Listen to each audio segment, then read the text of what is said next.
Hello, everybody. Welcome to our afternoon session, our author speed dating. We have 8 great authors that will be presenting their titles today. And so it's going to be really fast, so don't blink. It'll be really fun. We want to thank Ingram for sponsoring the session. As a financial supporter, it really helps us produce these things and keep CALIBA going and be able to present these programs to you. Later this afternoon at 6, well, this evening, Penguin Random House will be hosting 4 editors for their Editors Buzz session. So you can hop on over to caliba.org and sign up for that session. And today, Mimi Hannan from La Playa Books will be introducing the author. So I'm going to turn it over to Mimi. Thanks, Anne, and welcome everybody. Excited to have you meet these 7 wonderful authors and 1 illustrator of a cute cat with sunglasses, among other illustrations. We will start out with Karen Grassle, the author of the memoir Bright Lights, Prairie Dust. Take it away, Karen. Oh, okay. Hi, I'm Karen Grassle, and I played Ma on Little House on the Prairie. It was a big hit in the 70s, and during the pandemic, the popularity soared. We're now in the top 2.7% of all television shows. But let me tell you about Bright Lights, Prairie Dust. It's a memoir in paperback with a fun photo insert. It's not for kids. It's my inside story. I open with me drunk, trying to get back to work in California, on a plane, nearly run off with a stranger, a hot mess. Then go to work as Ma, strong, upstanding role model. Let me tell you why I think you'll do well with it. A lot of people think they know me, and they'll be curious. And once they scan a few pages, I think they'll want to read it. Then I take the reader into my colorful family. For example, my dad engaged in a car chase to get my mother's phone number. She gave it to him. They raised us in the 50s with values of hard work, honesty, and perseverance. But that same father suffered from depression and alcoholism, and he could break your heart or tear it apart. I took refuge in Jesus for a while, but then I just wanted out. In 1960, I arrived at UC Berkeley. Suddenly it was students demonstrating the pill, free love. And in my very first play on campus, I found my calling. I was completely at home. I believed that the actor, through her art, could touch the heart, nourish the spirit, and raise the level of consciousness for the whole community. So I was passionate to learn everything I could about my craft. In London, on a Fulbright, I learned to trust the breath, the body, to risk looking a fool to find the truth. This is the backstage story of trying to find being fully present in the moment, being told you're going to Broadway, and then you're closing Saturday. It took everything I had to stay in the game. And all the while, alcoholism lay in wait for me. With Little House in the 70s, at 33, I was co-starring with Michael Landon, one of the biggest TV stars ever. I had some money, high ratings, a good man, but my disease didn't care about that. More money just meant more and better wine. At the end of the first season, the contracts had to be renegotiated because we were such a big hit. I met my agent and lawyer at a bar on the Sunset Strip and drank PRAIRIE while they gave me the offer. No, I said, I have to be paid what is fair. The next script, my scenes were cut. The message was clear. And then in the bed, in the little house.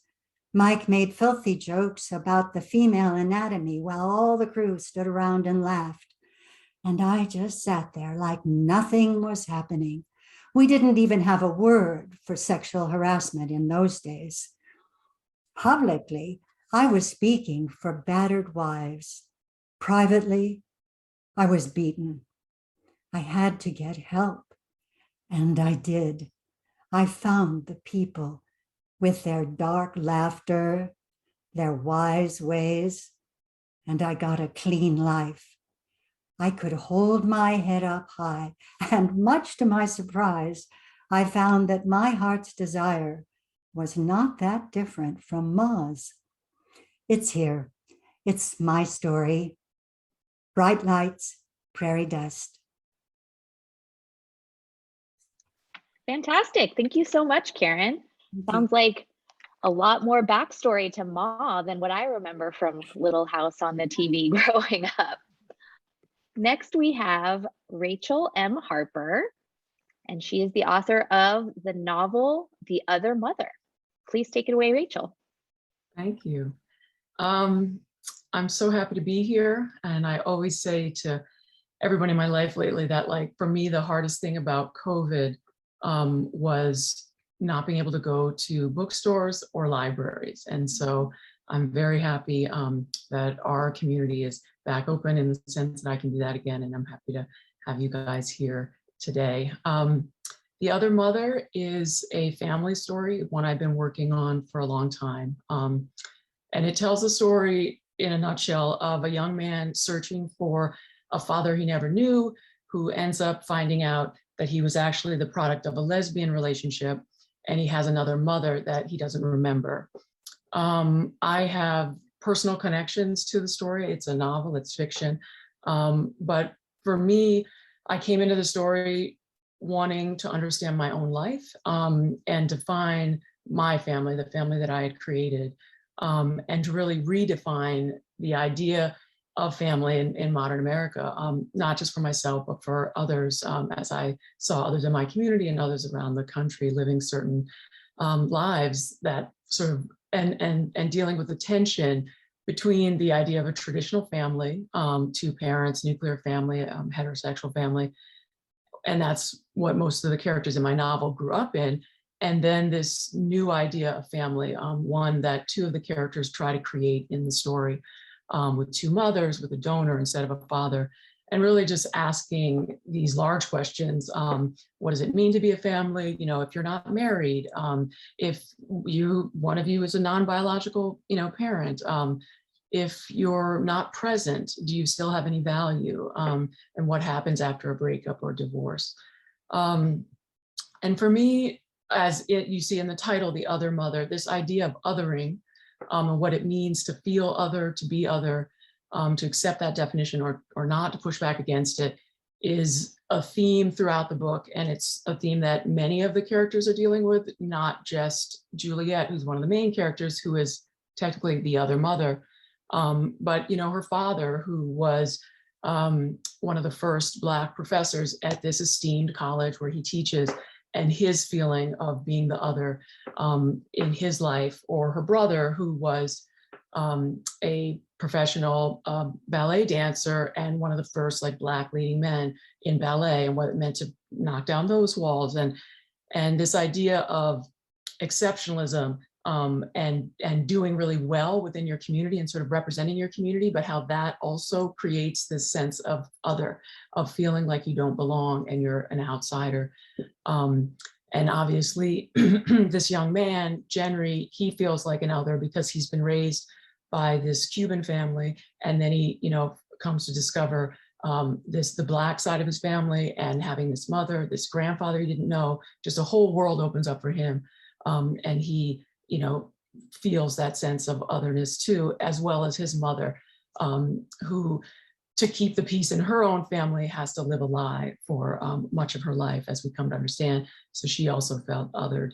And that leads me to a big theme in the book, which is about secrets, and secrets particularly within families, and how secrets work to in my book, sort of as self-care in a way, because the characters really tell these secrets and lie to each other in order to survive, and what that means, why they feel like they had to do it that way, and what the consequences of that are. And I think secrets in a novel are great, obviously, because it's creates a lot of, conflict and narrative drive and propulsion, which is true in terms of how I structure the book. It's sort of reveal of these different secrets after that main one, being the opening of the story. But when you have all that, you have all this sort of these secrets and this destruction of trust within the family. My next question for myself as the writer was how to have redemption and what that's going to mean, how to resolve all of, once the secrets have come out and it's kind of been this bomb in the middle of this family, how are they going to forgive each other and forgive themselves, and how are they going to ask for forgiveness, and what does that look like? So for me, that was, again, one of the challenges I had to face as thinking about the book and wanting it to feel realistic, and like these characters have gone on this journey, and I want them to be sort of better off and healed to an extent, the extent that it's available to them.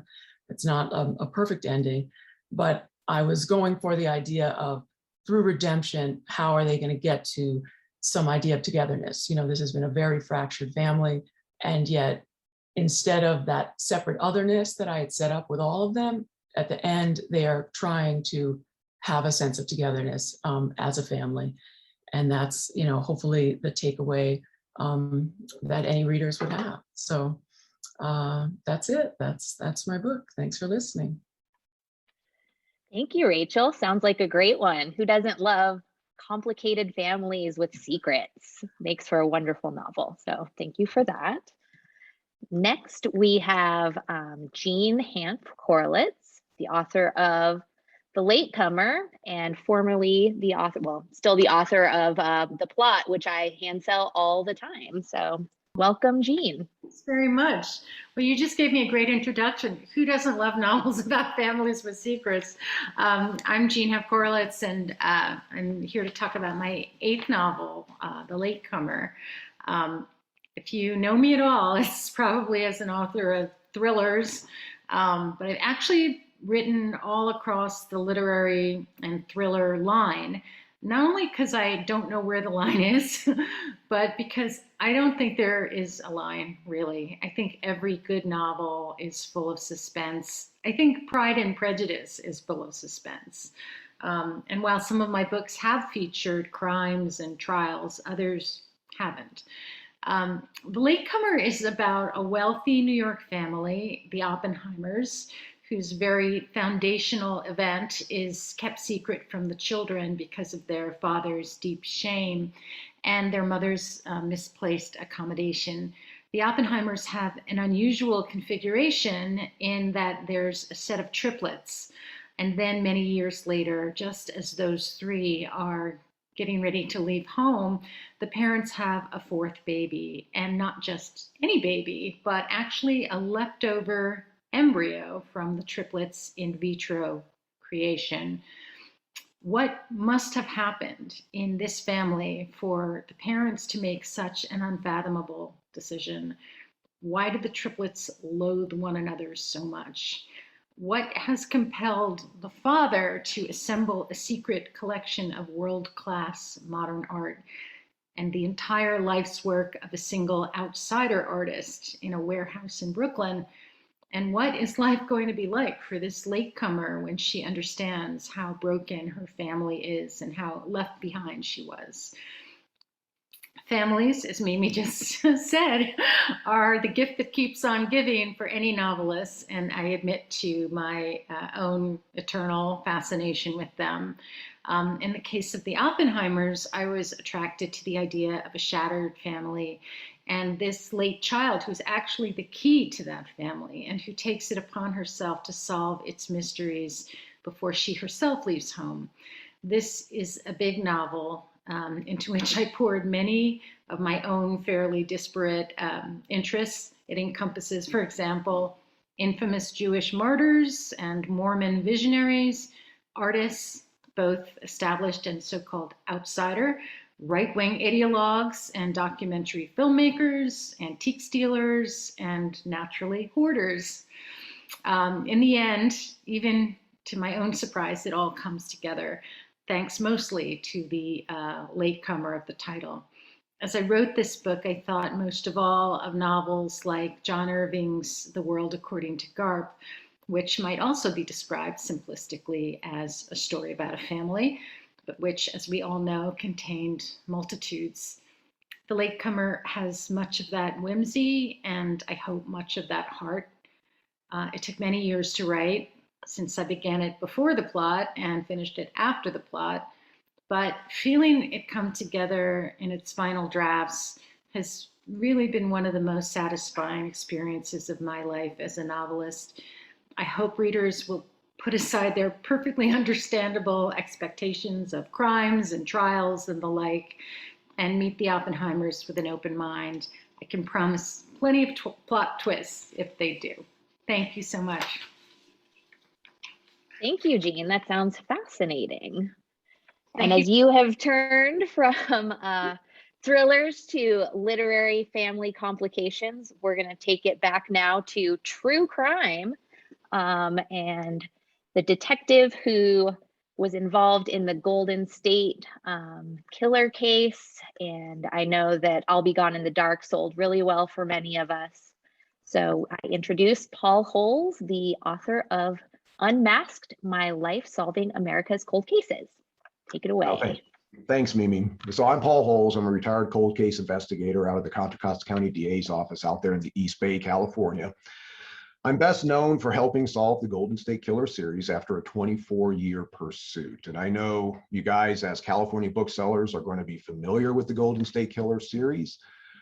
I will tell you that my book provides details that you've never heard about the case. My book, Unmasked, My Life Solving America's Cold Cases, is a memoir about my career. Of course, it includes my professional trials and personal tribulations of working the Golden State Killer case, but I've been involved in so much more than that series. You know, cases that I caught in the middle of the night, rolling out, to cases that I inserted myself in just because I thought I could make a difference. You know, however, my dedication and obsession with doing this type of work, you know, it took a toll on my relationships, on my family, and on me. And I'm a very private person. The public doesn't know much about me, but in my book, I open up for the first time, for better or for worse. So, you know, the book itself is going to detail the behind the scenes investigation, the pursuit of trying to identify the Golden State Killer, and finally how we did it to nail down that Joseph DeAngelo was that killer. I also detail my relationship to Michelle McNamara, somebody I developed a personal friendship with and who I consider to be my investigative partner on the series for way too short period of time. And unfortunately, she tragically passed away before the case was solved. However, I've worked so many cases, some very high profile cases that I had a role in, such as Lacey Peterson and JC Dugard. However, there are other cases that the public doesn't know much about, but are equally as tragic with fascinating stories, such as a father and his 12-year-old son brutally executed in their own home in the middle of the day. And one of the primary investigative thrusts had national security implications. And then another case, sort of my white whale, if you will, a series of women, including a 15-year-old girl, that were killed by the worst predator possible, a sexual sadist. And in fact, I spent more time working that case at a point in my career than the Golden State Killer case. And then even after I retired, after DeAngelo was caught, I got involved in a case that rocked me to my core. And I'm going to detail aspects of these cases that have never been made public before. And it's one of these things as I've reflected upon my career, it's like this series of movies with all these cases. You know, the twists and turns. They often say truth is stranger than fiction, and that's what I lived. But I also lived the psychological and emotional ups and downs of being pulled and seen the worst that people do to each other. And I know there's a lot of true crime fans out there. There's a lot of online sleuths that are trying to work cases from behind a keyboard, but they don't really realize this is real life. I was out there and I saw firsthand what happened to these people. I saw what happened to their families. And this is really fundamentally what I want readers to get from my book, is I want them to get to know me and get to know the impact of working these types of cases have had on me and continue to have on me. You know, this career, it's a personal sacrifice. It's very rewarding, but it's also very traumatizing. But I continue to seek out these cases. You know, this is what I do. This is what I'm good at, and it's my calling. And with that, you know, I thank you for your time. I hope you're as excited to read the book as I am for its release. So thank you. Thank you, Paul. Sounds like a very intense true crime novel and quite a far cry from Only Murders in the Building, which I'm just finishing up. And next we have another nonfiction offering from MiJung Kim.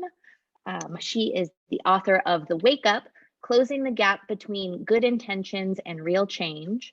And Michelle, take it away. I look forward to hearing about how to be a good ally. Thank you so much. Hi, everyone.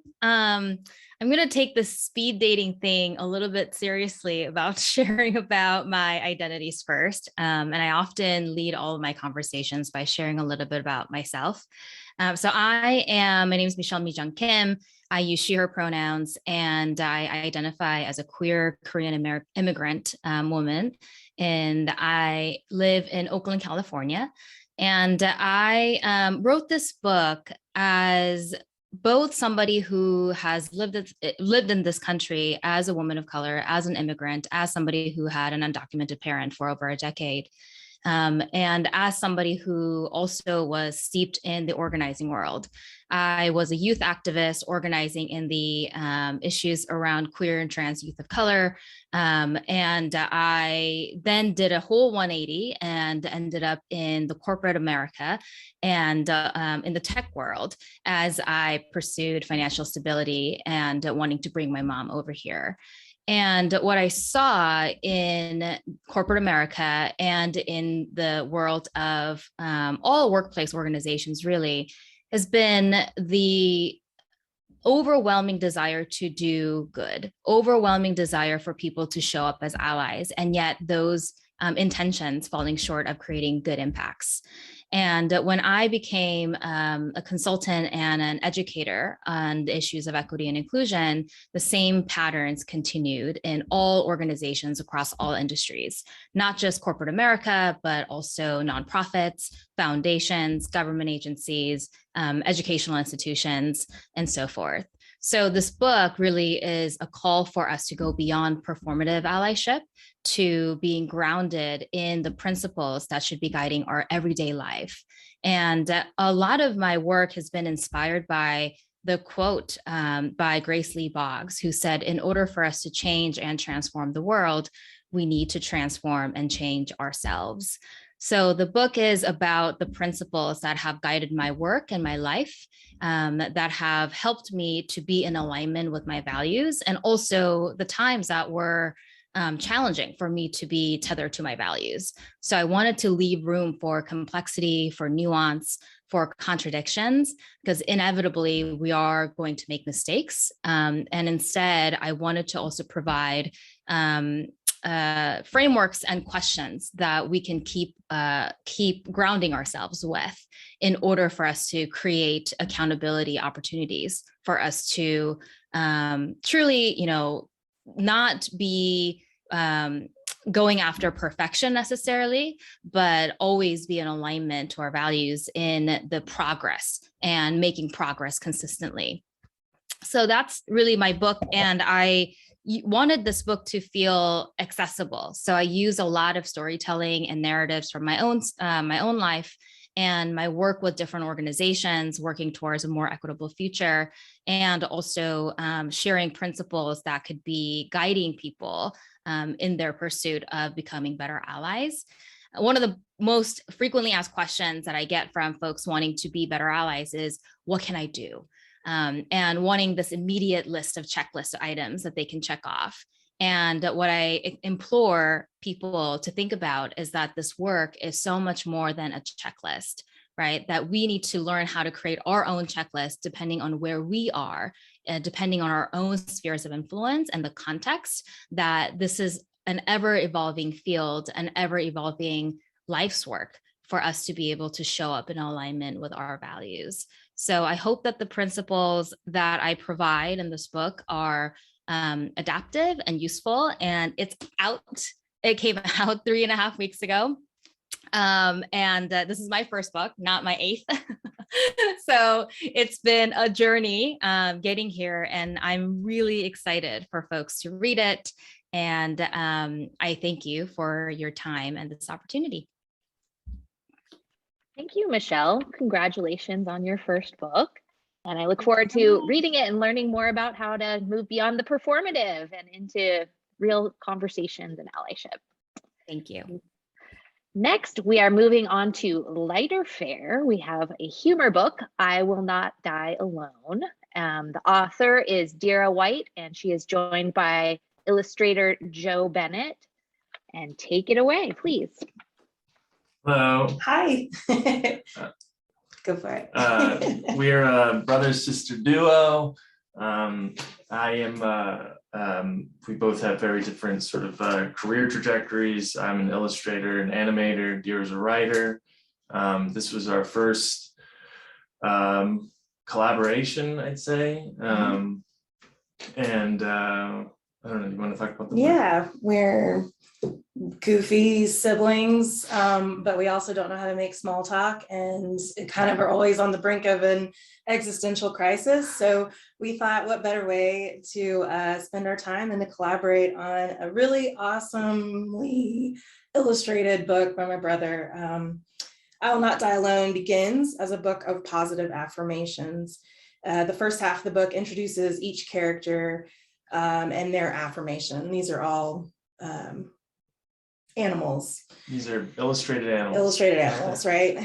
And each of the characters' affirmations sort of establishes their personalities. You've got hypochondriac meerkat, you've got cosplay ram, a nostalgic elephant. Yeah, an optimist golden retriever, so on.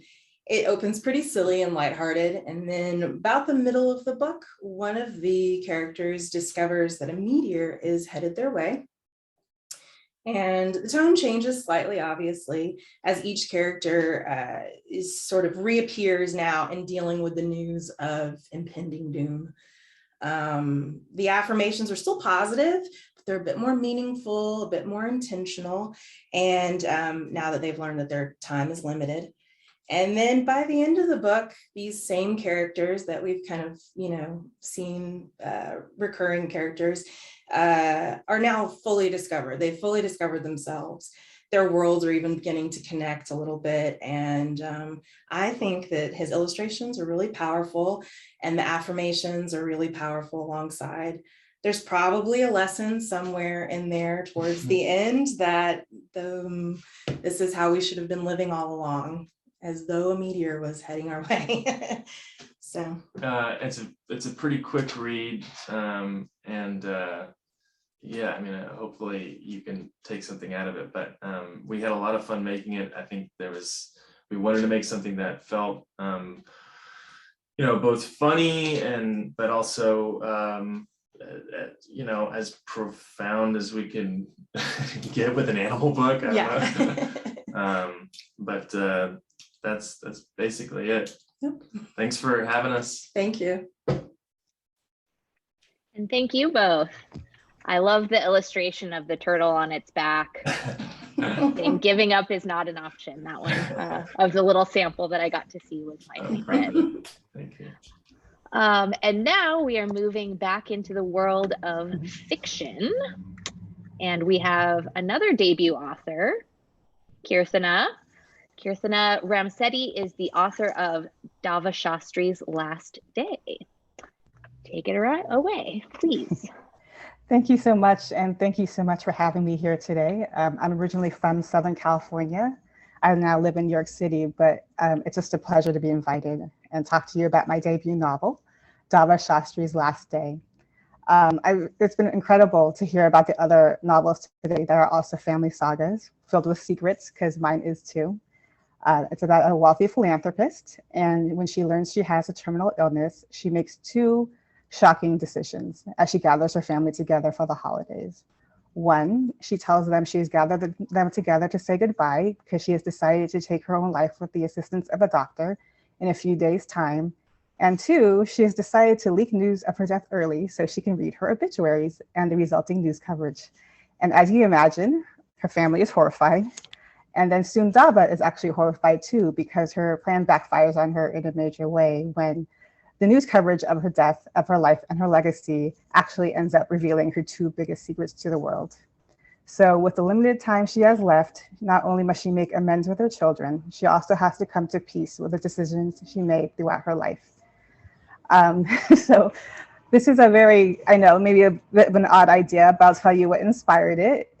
I was an entertainment reporter for several years, and as part of the job, a big part of it, we had to cover anytime a celebrity passed away. And as part of that coverage, we had to be attuned to their real-time social media reactions. So anytime, you know, you would see the fans and friends and critics and colleagues, you would just see this collective outpouring of grief.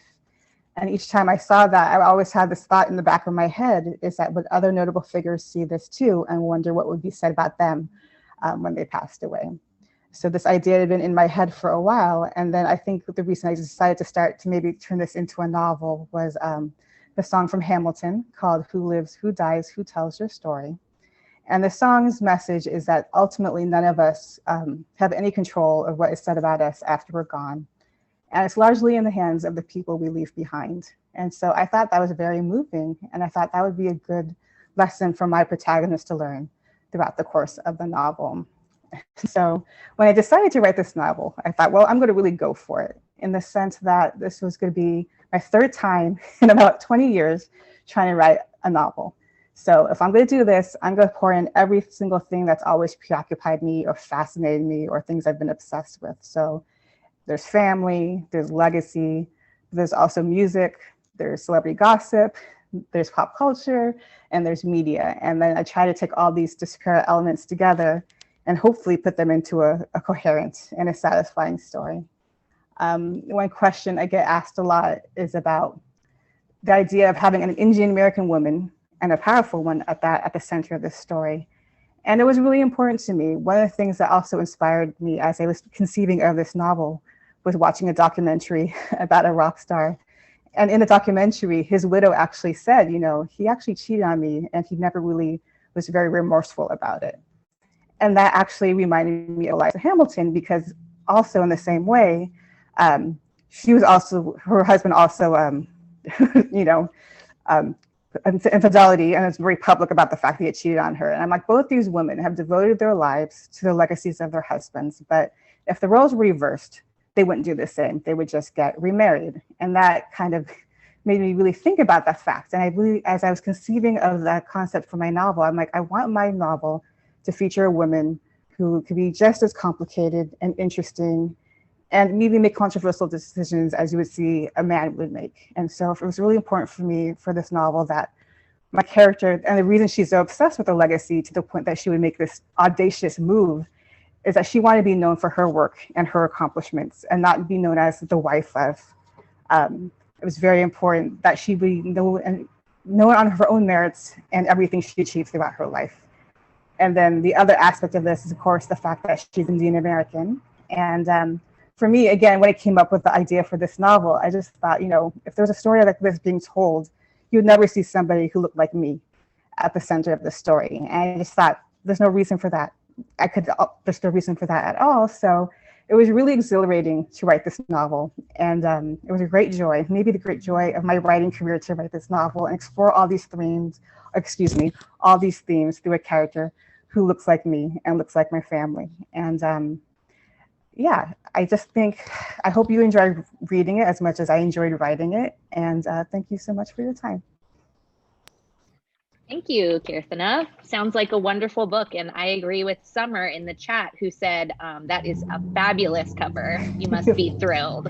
I am. Thank you so much. Yeah, really good stuff.